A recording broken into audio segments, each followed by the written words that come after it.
Então tem essas fantasias que permeiam a cabeça do adolescente, sem contar na prepotência, né? Comigo não vai acontecer. Comigo só acontece com os outros, comigo não acontece. Então essas questões acabam colocando os adolescentes muito em risco. E aí a gravidez geralmente fica com a menina. Nós temos poucos jovens que assumem ser pais solteiros. E no final das contas, os avós acabam também bancando toda essa criação. E aí eu vejo que é uma questão preocupante. Porque a menina adolescente, ela tem que estudar, ela tem que trabalhar e deixa a filha ou o filho com os avós. Com os avós. Eu acho que tem assim, veja, o que eu vejo de complicado nessa configuração é quando os avós não conseguem ter o lugar de avós. Eles não podem ser avós, eles acabam tendo que ser pais. Mas ao mesmo tempo tem aquela relação de avô. Então a questão dos limites, geralmente a gente vê uma dificuldade da criança identificar, afinal de contas, quem é minha referência de autoridade? É minha mãe ou é o meu avô e minha avó? Né? Então vejo que nesse sentido tem que ter uma clareza muito grande dos avós para conduzir, porque a menina normalmente é muito jovem ainda, então ela precisa de uma orientação até para ela ocupar esse lugar de autoridade, né? E a gente tem muito pouco ainda nas escolas a discussão sobre isso, né? A gente tem que lembrar que nós não nascemos com um manualzinho pronto. Não tem cartilha pronta. Não tem cartilha. Isso tem que ser discutido nas escolas, né? Não a gravidez solteira, não para o que eu faço agora que eu engravidei, mas anterior a isso, a discutir a relação sexual, discutir essa questão dessas fantasias que permeiam a cabeça do adolescente, né? Para que ele possa se posicionar mais. Claro. Uma outra coisa que tem acontecido muito, Marília, é o rapaz, né, que eventualmente o casamento não deu certo e ele corre novamente para o ninho do papai. Principalmente se ele não tinha cortado o cordão umbilical antes, ele volta para casa do pai e da mãe, né? E tá lá, com barba comprida, voltando a tomar Nescauzinho que a mamãe preparava para ele, né? Mas isso realmente tem se tornado comum e a gente vê dois fatores nisso, né? Primeiro, ainda nós temos essa geração ainda que foi criada de que menino não precisa lavar roupa, não precisa lavar louça. Então, quando ele casa, ele encontra isso, ele acredita que vai encontrar isso com a esposa. Aí ele separa. Aí ele volta para onde? Para casa da mãe e do pai. E aí a gente vê uma questão assim, se os pais provêm tudo isso, para que ele vai gastar aluguel? Se acomodou, tá tão bom. Tá tão bom, né? A caminha feita, a comidinha preparada no horário certo, gostosa. E aí tem uma queixa que são dos pais, porque aí, além dele, como eles voltam de um casamento ou de um relacionamento, às vezes não chega só um relacionamento e voltam para casa, eles não querem mais dar satisfação, porque afinal de contas eu já sou um homem, uma mulher, mas estão vivendo de novo sob a condição dos pais. E aí eu diria que os pais nessa hora têm que cobrar, sim, compromissos, senão vai estar com o filho até os 60 anos dentro de casa. Na tua opinião, então, o pai e a mãe têm que puxar a orelha do rapaz.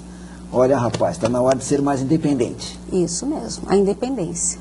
Sabe, é uma sabedoria dos animais que nós deveríamos adotar. Os passarinhos, eles cuidam muito bem dos seus filhotinhos, né? Mas chega um determinado momento que eles sabem que ou o passarinho voa ou ele morre.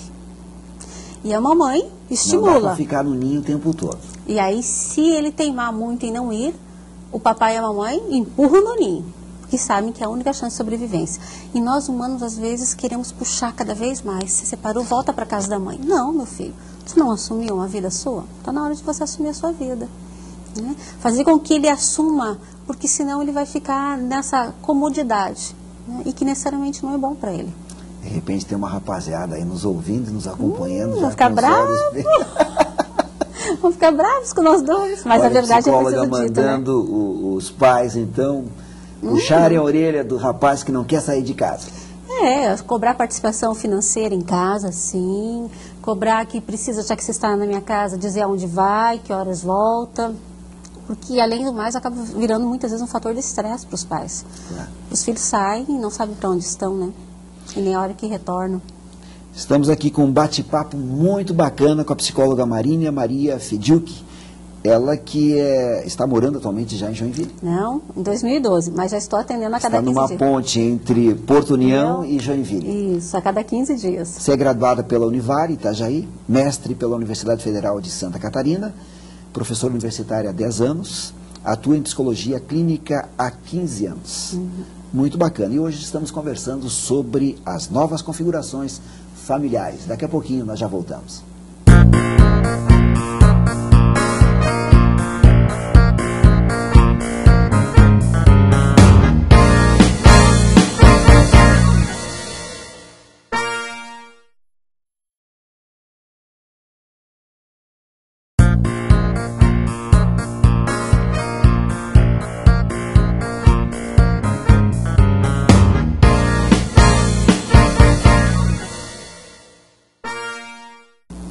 Estamos de volta ao programa Tema Livre, todo sábado à noite, das 22h30 à meia-noite. Nós não abrimos mão de um bom papo, de uma boa conversa, de muita informação. E eu sei que é do jeito que você gosta. Essa é a TV Brasil Esperança, sempre correndo na direção da cultura. Quanto mais cultura, mais sábio é o povo. Isso é verdade. Estamos conversando com a psicóloga Marínia Maria Fidiuk, ela que é psicóloga e hoje está nos dando algumas orientações bastante valiosas. Já conversamos sobre adolescente, mamãe na adolescência e agora com toda uma vida pela frente, mas também com muita dificuldade a ser enfrentada. Estamos conversando também sobre o rapazão que se separou, né? Separou da esposa e de repente volta para casa, para junto dos pais e está ficando lá e não quer sair. Mas tem outras configurações, psicóloga Marínia. Eu vou ler até aqui uma historinha de um senhor idoso, olha aqui, uma avó pernambucana de 51 anos de idade, deu à luz semana passada a 2 meninos gêmeos que são, na verdade, filhos de sua filha, para fertilização in vitro.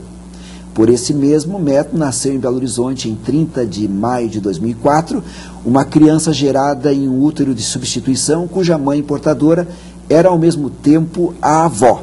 Eu colhi esses 2 exemplos, Marínia, porque essa é uma outra situação também que nós estamos vivenciando, né?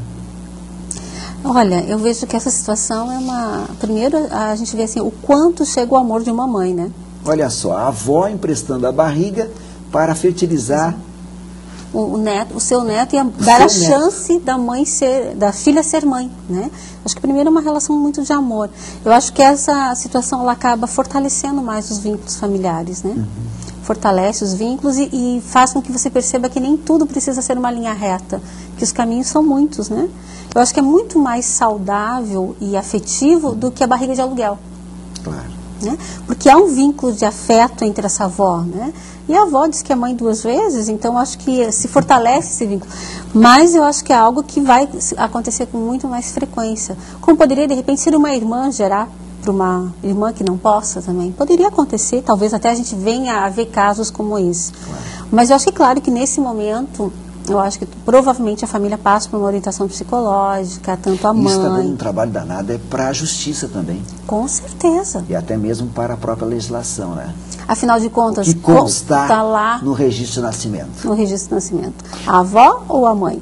Uma outra coisa, Marina, quando a gente fala em avó, e você comenta que nós temos que pôr limites na educação, há quem diga que os avós não impõem esses limites, né? Na verdade, eu acho que tem várias situações. Uma é aquela situação em que o avô e a avó conseguem ser avô e vós, quer dizer, tem a sua casa, os netos vão visitar, e aí é aquela coisa gostosa de ir na casa da avó, do vô, e a avó poder fazer aqueles mimos gostosos, né? Aí a avó tem essa função de receber os netos e acolher, e é muito agradável. Mas é muito complicado quando os pais, por várias razões, deixam os filhos para que os avós cuidem. E aí os avós não conseguem abrir mão desse lugar de mimar. E aí realmente se torna um problema. Precisa haver muita maturidade entre os filhos, né, o genro, a nora, com os sogros e com avós, para definir esses limites.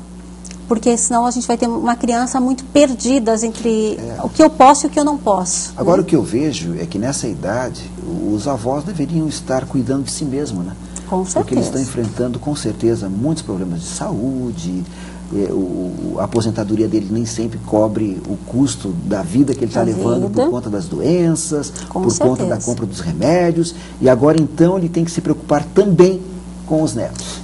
É uma questão de sobrecarga, né? O ideal é que realmente os avós pudessem ser avós, né? Aquela coisa de ficar um final de semana, fazer uma visita, curtir um neto, mas não ter a obrigação de cuidar. Eu acho que a obrigação de cuidar é pai e mãe, ou aquele que se responsabiliza. Se eu adotei, então sou eu que tenho que cuidar. Mas, infelizmente, a questão social hoje acaba muitas vezes exigindo isso, né? Às vezes não há uma escola por perto, uma creche, às vezes não há possibilidade de contratar alguém para cuidar, o pai e a mãe precisam trabalhar, então às vezes acaba tendo essa questão dos avós ter que participar do cuidado. Eu acho que o vô e a avó já fizeram a sua parte como pais, seria o momento de ser avós. Sempre que possível, sabe o que eu ouço muitas vezes? pacientes jovens dizendo assim, não, mas eu só confio na minha mãe para cuidar do meu filho. Eu digo, pois é, mas não está no momento da sua mãe ser só avó? Então, às vezes por esse receio de contratar uma babá ou de colocar numa escolinha, acabam colocando a mãe nesse lugar. E sobrecarregando. Sobrecarregando a mãe e tirando o espaço da mãe de ser avó, né?